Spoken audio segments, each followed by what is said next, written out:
So, welcome back to On the Ground. I,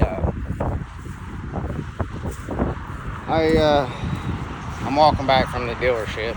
I sold my truck.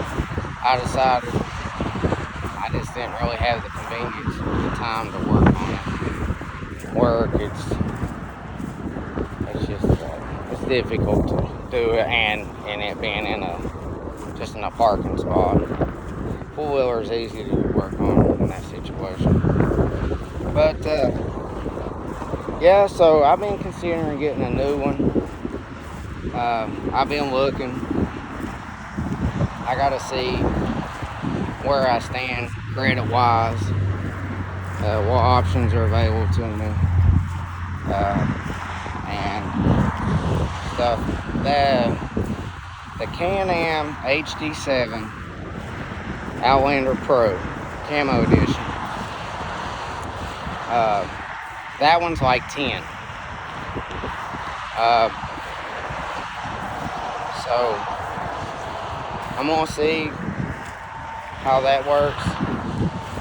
I'm gonna have to try to go to my bank, credit union,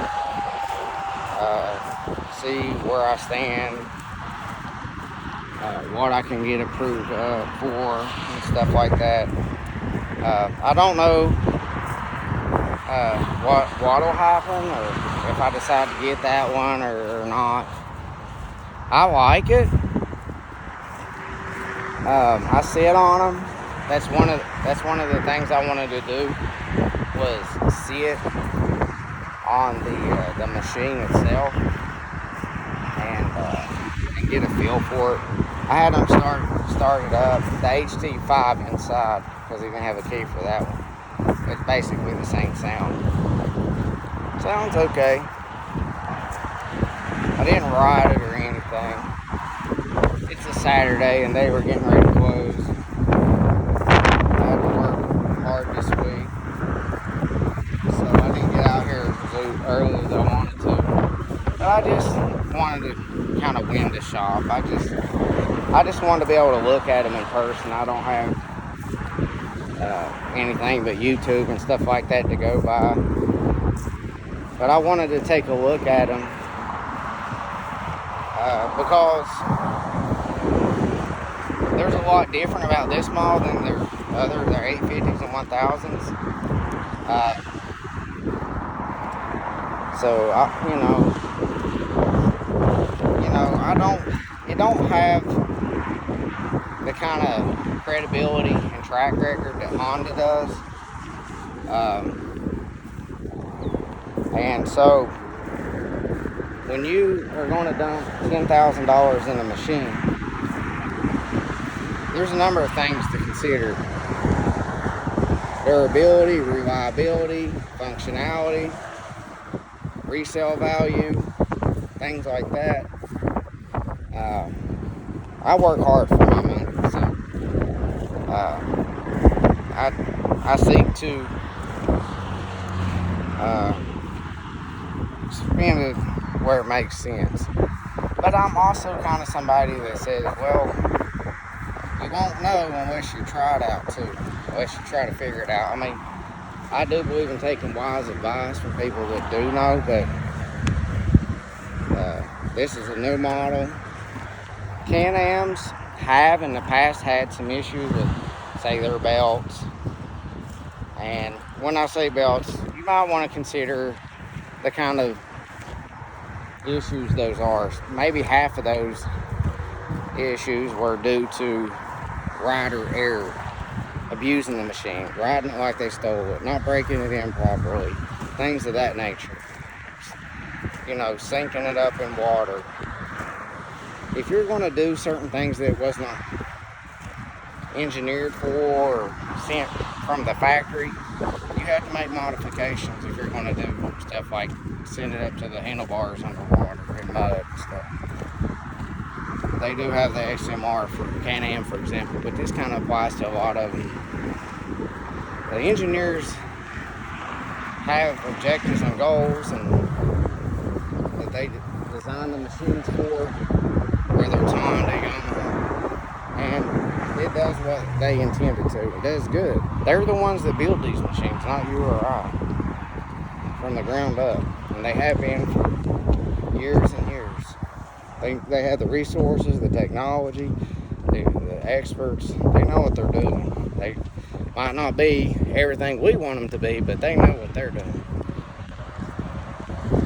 Anyway, I don't want to ramble on too much, but I want to point out some things. Where I live in Wisconsin now versus where I'm from in southern West Virginia, you know, if you're familiar with the Hatfield-McCoy trails, or, you know, that riding and riding up here is not the same. The machines that I would recommend riding there are not necessarily the ones I would recommend here. And there's a number of factors. The terrain's different, the climate's different, maybe the type of riding is different. I also say this, having been born in southern West Virginia and having ridden ATVs since I was a child, spent a lot of time in the mountains. Local trails and the tourist trails, as we call them, the Hatfield-McCoy trails, I mean, they give you a good idea what the trails are like, but the local trails, the trails that were made by Honda 4Trax 300, were cut out of the hillside with a mattock and a pick and a shovel, goat pass, as some people call them. They can be a lot more technically difficult to navigate than even the black trails sometimes, than on the Hatfield-McCoy trails. We know that. We've been riding them mountains all our life. Well, most of us. It's just a way of life there. But, and Honda's 4Traxes and Honda Foreman 400s, because of their low center of gravity, are recommended to hug them mountainsides when you're climbing. They don't have the ground clearance, they'll bottom out, they might get high center. But if you've been there, you know it's pretty much all mountains. So that factors in. Are they ride roughing ATVs? Yes. Will they wear you down over a long day's ride? Pretty much. But they're tough. They've proven. And I got one. 28 years old and still has a strong heartbeat and runs good. But it's not mine originally. I got it from a farmer. But my dad's got one. I rode them when they were new. You know. And I've rode a variety of different machines.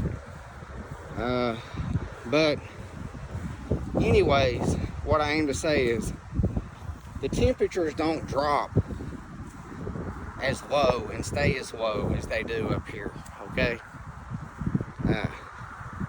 And Can-Ams have a better fuel injection system for easier starts in below zero temperatures than a Honda. Will a Honda start? Yes. Does it take longer than a Can-Am typically? Yes. Is a Honda maybe more reliable overall? You know Honda, but they don't like to start when it gets real cold. It takes some work, and there's things you can do differently. Fresh gas, the proper oil with the proper viscosity, take your battery out of the machine, keep it on a charger maintainer, and depending on the Honda, you have either auxiliary recoil start or a kick start if it's an older one. The Can-Am I don't think has that option. It has a more advanced computer program, that one, but it doesn't necessarily mean it's a Polaris. A Polaris, unfortunately, I have experience with it, a lot of people have experience with it.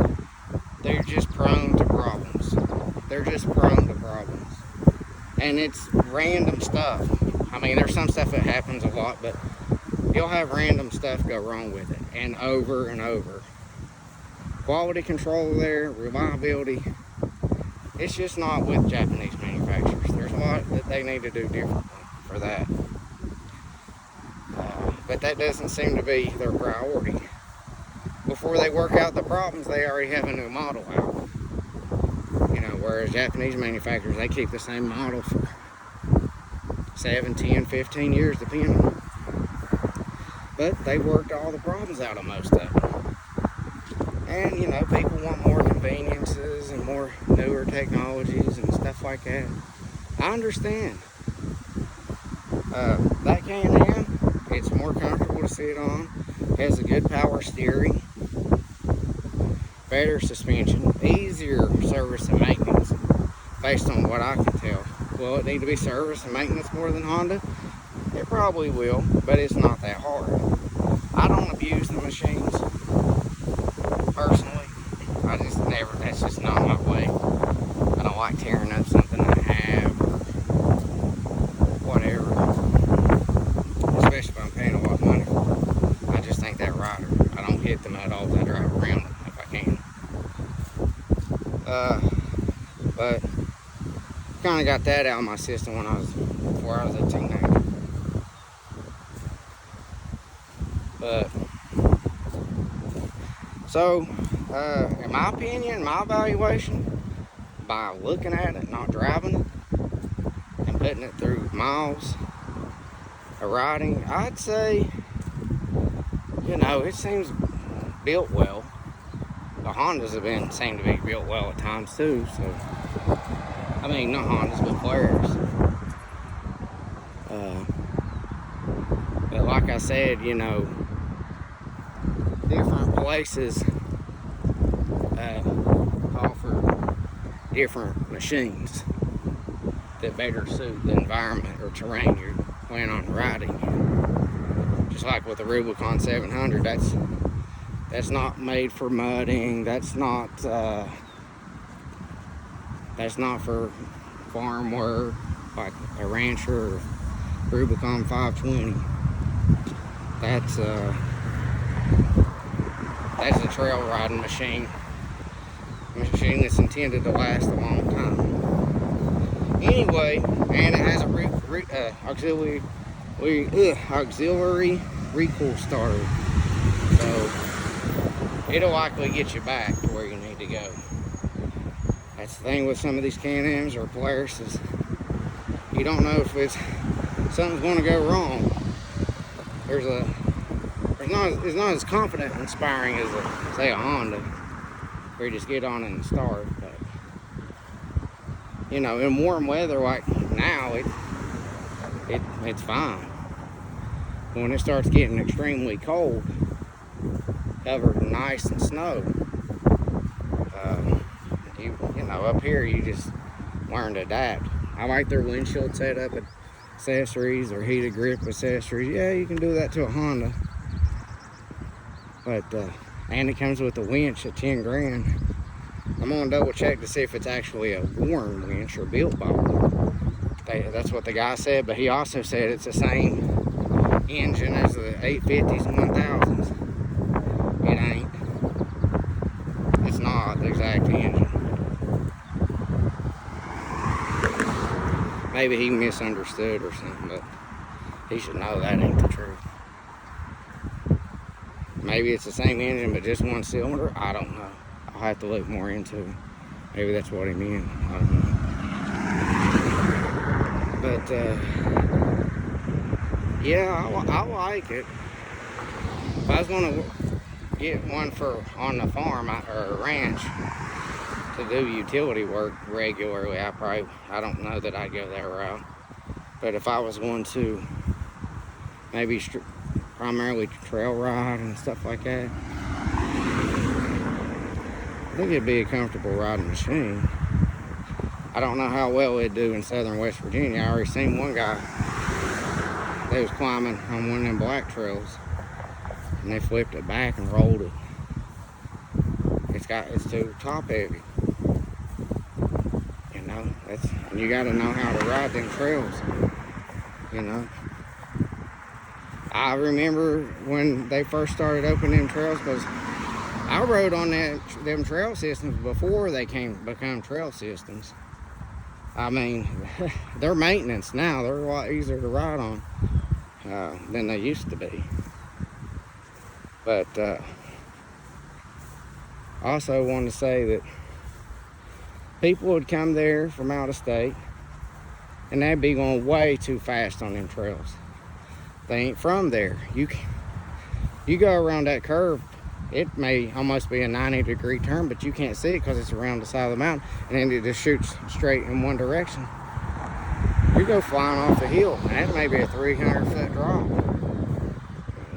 If that four-wheeler starts flipping, it's going to keep rolling down that mountain till it gets wrapped around a tree or hits the bottom. I've seen it happen.